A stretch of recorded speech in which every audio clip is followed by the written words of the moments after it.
Within Click&Meet, you can also manage the participant access and know who is in your audio room and manage who can attend your conference. You can do so by selecting the Select Access button right here.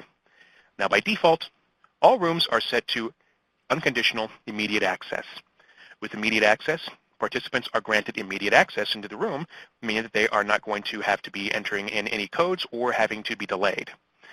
Now, you can select a delayed access, where you can set the time indicator anywhere from 0 to 600 seconds or 5 minutes if you want to stagger the participant's entry. Now, you can also select the screened access, which what that will do is it will turn on the host greeting. That means participants who are calling in will be placed on hold in the waiting lounge area here until you move them into the host corner or into the main meeting room. I'm going to go ahead and toggle host greeting just so we can see what that looks like. As you can see, my access is now changed, so it's screened access. I'm going to have a participant dial into the room.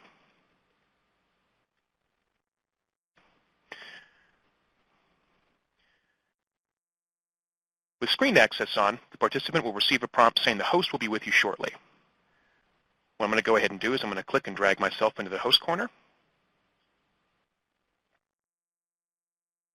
And then what I'm going to do next is then click and drag the participant into the host corner as well. The participant's then going to hear a prompt saying that they are joining the meeting, and they are specifically joining the host corner. This is then where they can have a private conversation. You can screen that person, and then when you're ready, you can click and drag them into the main room, and they are now going to be in the conference with everyone else. What I'll go ahead and do is I'll move myself from the host corner back into the main conference and join my participant John here as well. Now for the other access types, if we were to select access mode again, we do have 3 levels of coded access. So for example, if I were to select the conference access code, that will set a conference-wide code. That means all participants would have to enter in the exact same code for this conference. Let's go ahead and let's select it. And let's enter in the code 1234. And we'll select OK. So notice here how the access level has changed, and then it gives the conference-wide access code as well. If I select access mode again, and I were to select individual access codes, what this will do is it'll set up an individual code that you can toggle in the online account management portal, and it's going to be different for each participant. So if I select individual access code right here, that is now the level of access for that room. Now, it's not going to give me a full list of participant access codes from here. That would have to be done in the directory, which will be covered in a different tutorial.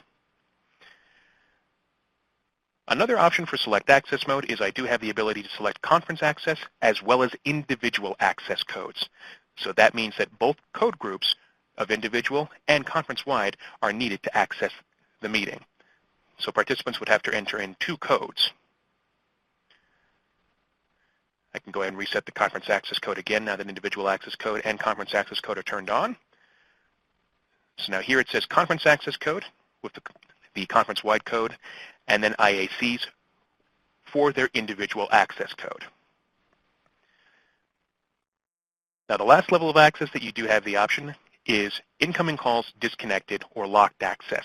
This mode offers the maximum security for your conference by denying access to anybody who is attempting to join the conference by dialing in. The only way to include a participant is for the host to dial out. Now this can also be engaged once everyone has joined the conference, and this will essentially lock the door. If I select this option, it's changed to locked access. Incoming calls are then disconnected, and they will not be allowed to join the conference unless I were to dial out to them, or unless they've already joined and I wanted to lock it so that way no one else can enter in the conference.